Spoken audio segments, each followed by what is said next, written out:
Hello everyone, welcome to the next lecture. Today we are going to discuss our first topic of Unit 2, that is tangents and normals. So what is a tangent? It is a straight line which just touches the curve at a given point. Here we have a curve y equals to f of x. At this curve I have taken a point P. A straight line just touches the curve at the point P, and this straight line is known as tangent at P to the curve y equals to f of x, and the straight line which is perpendicular to this tangent is known as normal at the point P. This kind of line, straight line which just touches the curve, is known as tangent. अब slope की बात करते हैं. Tangent की slope क्या होगी? Now you have already learned that slope of a tangent at any point P on the given curve is the value of the derivative at that point P. इसे हम denote कर लेते हैं by m1.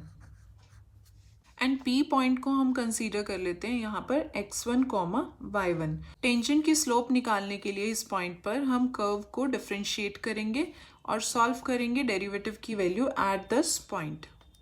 Okay, so now as we have considered the slope of tangent at the point P to the curve y equals to f of x as m1, which is equals to value of the derivative of y with respect to x at the point P. So m1 is the slope of tangent. अब m1 की value पर 3 possible cases हैं हमारे पास. ऐसा हो सकता है कि m1 की वैल्यू हो नॉन ज़ीरो, और हो सकता है कि m1 की वैल्यू हो ज़ीरो, और ऐसा भी हो सकता है कि m1 की वैल्यू हो नॉट डिफाइंड.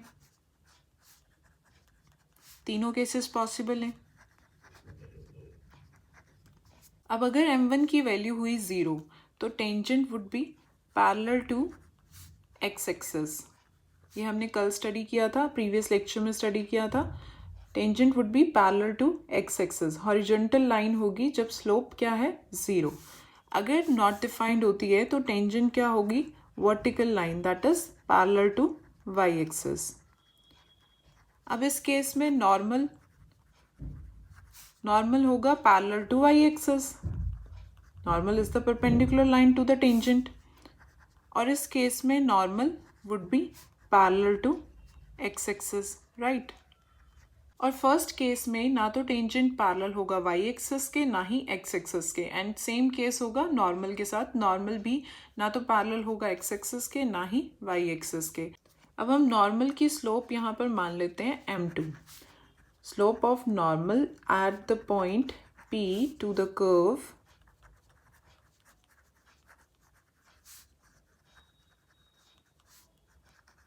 m2. हमने नॉर्मल की स्लोप क्या मान लिए m2. और अब हम जानते हैं tangent and normal are perpendicular lines. So m1 m2 का प्रोडक्ट क्या होगा -1 के equal. m1 m2 would be equals to -1. अब क्योंकि m1 की वैल्यू नॉन ज़ीरो है, सो यहाँ से m2 would be defined -1 upon m1. तो स्लोप ऑफ नॉर्मल क्या आ गई यहाँ से -1 अपॉन m1. इस केस में स्लोप ऑफ नॉर्मल क्या होगी, normal is parallel to Y axis, और इस केस में स्लोप ऑफ नॉर्मल क्या हो जाएगी, it would be not defined. Vertical line की स्लोप डिफाइन नहीं होती. इस केस में नॉर्मल पैरेलल है एक्स एक्सिस के, so slope would be equals to zero. अब स्लोप की डिस्कशन हो गई. Equation of tangent and equation of normal की बात भी कर लेते हैं. Equation of tangent at P, इस केस में नॉन ज़ीरो वैल्यू है, तो हमारे पास इक्वेशन ऑफ टेंजेंट क्या होगी, पासिंग पॉइंट है x1 y1. सो उसके according equation of tangent would be y minus y1. Point slope form में अप्लाई करेंगे m1 x minus x1, right. इस केस में इक्वेशन ऑफ टेंजेंट क्या होगी, equation of tangent would be given by as it is parallel to X axis m1 zero है, so y minus y1 equals to zero आ जाएगा यहाँ से. इस केस में टेंजेंट की स्लोप है not defined, that means 1 upon m1 is zero, तो उसके अकॉर्डिंग x माइनस x1 क्या आ जाएगा ज़ीरो. सो ये आ गई equation of tangent at the point P. Passing point P है विद स्लोप m1, राइट. अब इक्वेशन ऑफ नॉर्मल क्या होगी, equation of normal with passing point P. It would be given by y minus y1, slope क्या है m2, and m2 is equals to minus 1/m1 x minus x1। और इस case में normal is parallel to y access.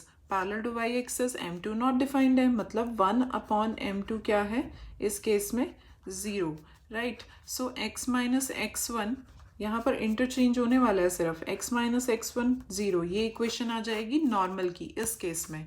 और इस case में equation of normal क्या होगी, y minus y1 is equal to 0। So ये तो हुआ discussion over on the slopes and equation of tangent and normal. अब हम डिस्कस करते हैं प्रॉब्लम्स इनके बेसिस पर।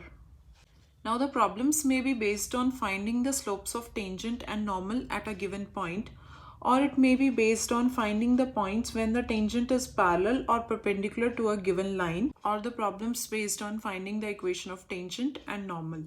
अब हम स्टार्ट करते हैं हमारे फर्स्ट प्रॉब्लम से। बहुत ही ईजी क्वेश्चन है। Find the slopes of the tangent and the normal to the curve y equals to 8x² - 3 at x equals to 1/4। We have the curve y equals to 8x² - 3। अभी हमने discuss किया था slope of the tangent is given by value of the derivative. So derivative पहले सबसे निकालना पड़ेगा।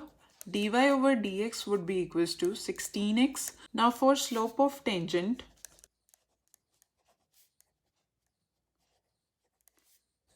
when x is equals to 1/4, this is equals to dy over dx at 1/4, x equals to 1/4, so this will be equals to 16 into 1/4 and this becomes 4. So slope of tangent is equals to 4, so m1 is equals to 4, m1 की value आ गई 4। Normal is the perpendicular line to the tangent, so m2 क्या आ जाएगा, इस relation से हम निकाल लेंगे m1 m2 is equals to -1, because reason क्या रहेगा, because tangent and normal are perpendicular lines। अब m2 यहाँ पर हम क्या ले रहे हैं, here m2 is the slope of normal, ये हमने सपोज किया। सो यहाँ से m2 क्या आ जाएगा, -1/m1। बहुत ईजी है, -1/4। So slope of tangent is 4 and the slope of normal is -1/4। अब नेक्स्ट प्रॉब्लम में हमें गिवन है parametric equations of the curve. हमें निकालनी है slope of the tangent and the normal to this curve at theta equals to π/4। Parametric equations के case में हम सबसे पहले क्या फाइंड आउट करेंगे, यहाँ पर x is in terms of theta, so dx over d theta solve करेंगे सबसे पहले। y is also in the terms of theta, y is the function of theta, so dy over d theta solve होगा। और फिर इन दोनों को divide करके you will get dy over dx। So start करते हैं। dx over d थीटा की value क्या आ जाएगी यहाँ पर, -3a cos square theta sine theta. dy over d theta की वैल्यू आएगी 3a sine square theta cos theta.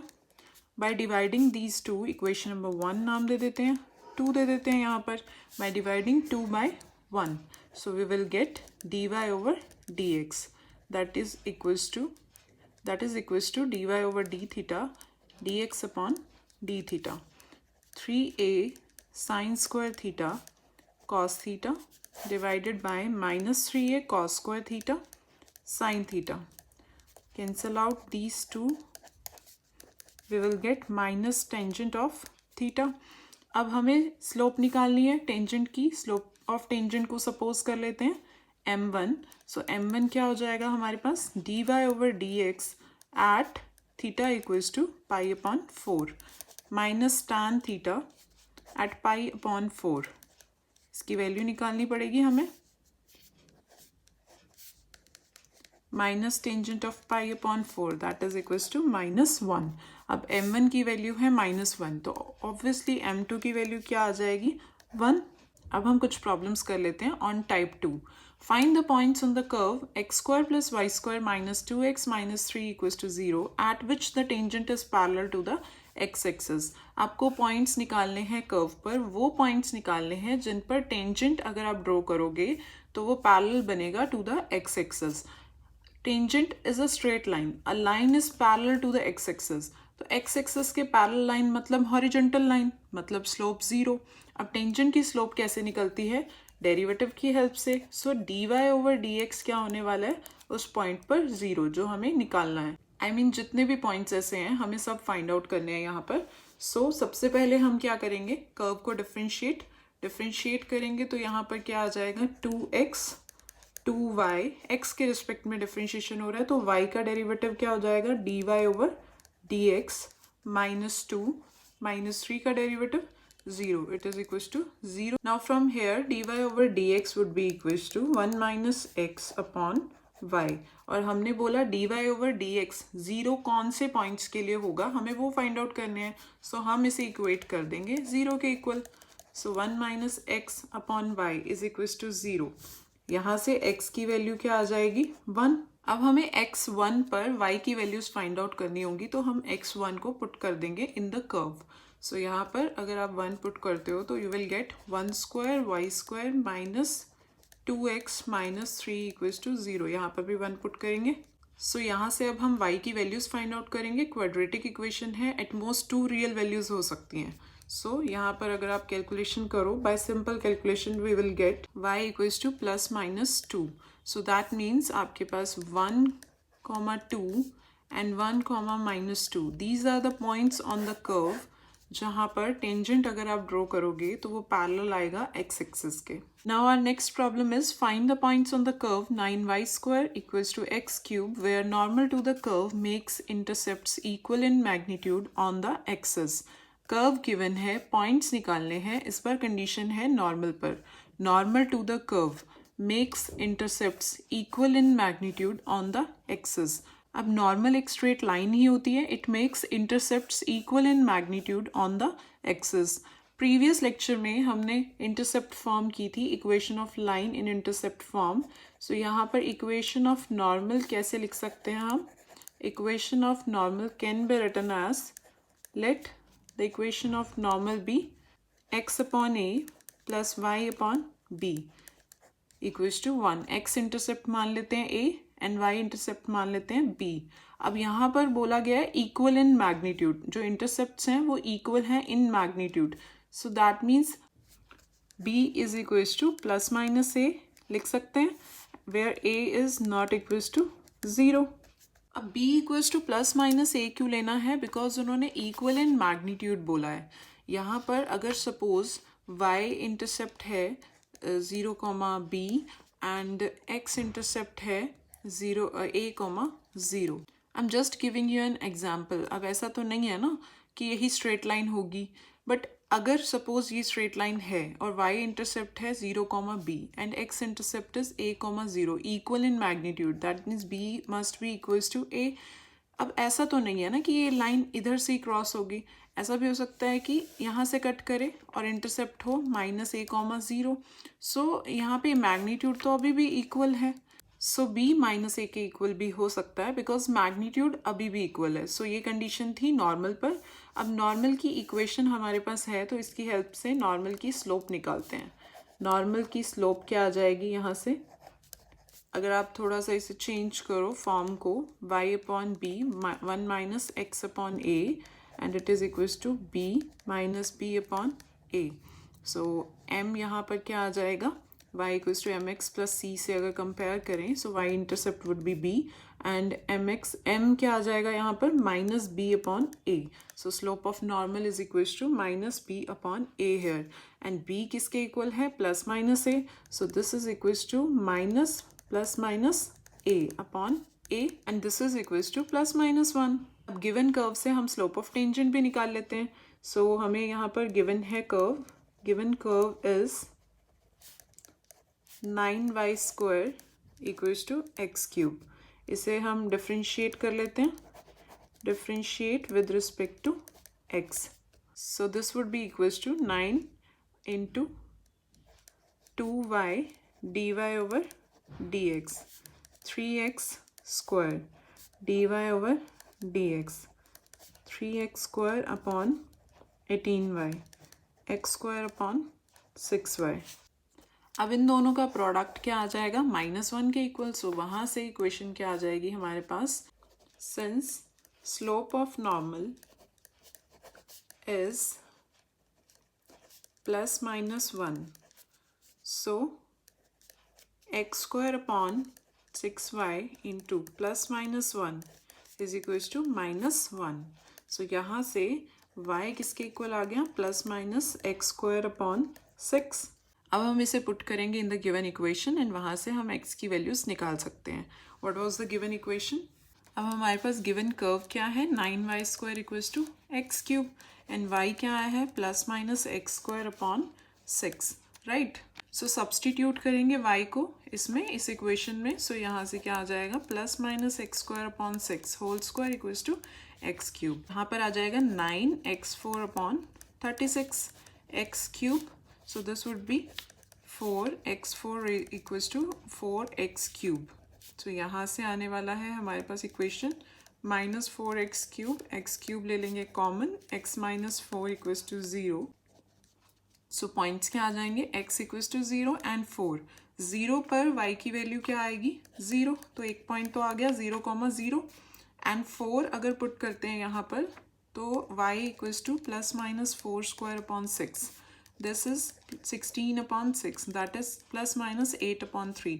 4 पर आ रही हैं दो वैल्यूज, दैट मीन्स पॉइंट्स क्या हो गए, 4,8 अपॉन 3 एंड 4,-8 अपॉन 3, राइट। अब सारी कैलकुलेशन के बाद हमारे पास यहाँ पर 3 पॉइंट्स आ चुके हैं, बट एक प्रॉब्लम है, 0,0 ये पॉइंट सेटिस्फाई ही नहीं करता है इक्वेशन को, ये कर्व को तो सेटिस्फाई करता है। हम इस पॉइंट पर नॉर्मल ड्रॉ करने वाले हैं, तो नॉर्मल की इक्वेशन को सेटिस्फाई भी करना चाहिए पॉइंट। 0,0 अगर आप पुट करोगे यहाँ पर तो वो वैल्यू 1 के इक्वल होगी, मतलब 0 इक्वल्स टू 1। सो इस इक्वेशन को 0,0 सेटिस्फाई ही नहीं करता है, दैट मीन्स ये पॉइंट पॉसिबल नहीं है, 0,0 इज नॉट पॉसिबल। सो हमारे आंसर्स क्या हो जाएंगे, 4,8 अपॉन 3 एंड 4,-8 अपॉन 3। ये दोनों पॉइंट सेटिस्फाई करते हैं कर्व को भी और नॉर्मल को भी। ये पॉइंट सेटिस्फाई नहीं करता है तो इस पर नॉर्मल कैसे ड्रॉ कर सकते हैं। Now our next question is based on type 3। मैं यहाँ पर एक क्विक रिव्यू दे रही हूँ आपको टेंजेंट्स एंड नॉर्मल का। आप चाहो तो प्रैक्टिस कर सकते हो अपनी प्रीवियस बुक्स, जो NCERT, कॉम्प्रिहेंसिव, RD शर्मा, आप किसी भी बुक से प्रैक्टिस कर सकते हो टेंजेंट्स एंड नॉर्मल को। अब जो क्वेश्चन है उसमें हमें फाइंड आउट करनी है equations of the tangent and the normal to the curve y equals to x square minus 4x plus 5 at the point where x equals to -2। इस बार equations निकालनी है हमें। इक्वेशन के लिए पासिंग पॉइंट रिक्वायर्ड होता है, स्लोप रिक्वायर्ड होती है, या फिर दो पासिंग पॉइंट हो। तो हम सबसे पहले पॉइंट्स फाइंड आउट करते हैं, क्योंकि हमें x इक्वल्स टू -2 गिवन है। -2 को पुट करेंगे तो y की वैल्यूज आ जाएंगी यहाँ पर। So at x equals to -2 given curve है ये। आप सबसे पहले गिवन कर्व मेंशन करना, उसके बाद आप at x equals to -2 y की वैल्यूज फाइंड आउट करेंगे। -2 स्क्वायर -4x प्लस 5, कैलकुलेशन के बाद आ जाएगा 7। सो यहाँ पर पॉइंट क्या आ चुका है हमारे पास, -2,7। अब पॉइंट आ गया, स्लोप निकालते हैं। स्लोप निकालने के लिए डेरिवेटिव चाहिए होगा। डेरिवेटिव क्या है, 2x माइनस 4। डेरिवेटिव की वैल्यू एट दिस पॉइंट वो हो जाएगी slope of tangent, -2,7। This would be 2 - 2 - 4 and this is equals to -8। तो स्लोप ऑफ टेंजेंट क्या आ गई, -8। m1 हम डिनोट कर लेते हैं स्लोप ऑफ टेंजेंट को, और m2 क्या आ जाएगा यहाँ से, m2 m1 is equals to -1। So m2 would be -1 upon m1, that is -1 upon -8, that is 1 upon 8। So slope of tangent and slope of normal दोनों निकल चुकी हैं, पॉइंट है हमारे पास। इक्वेशन ऑफ टेंजेंट क्या हो जाएगी, y minus 7 -8 x minus -2। So y -7, इसे थोड़ा सिंप्लीफाई करके लिख देंगे, x plus 2 -8x -16, y plus 8x -7 plus 16 equals to 0। This is equals to y plus 8x plus 9 equals to 0। इसी तरीके से इक्वेशन ऑफ नॉर्मल भी निकाल सकते हैं। m2 को पुट कर देंगे 1 अपॉन 8, पासिंग पॉइंट सेम है।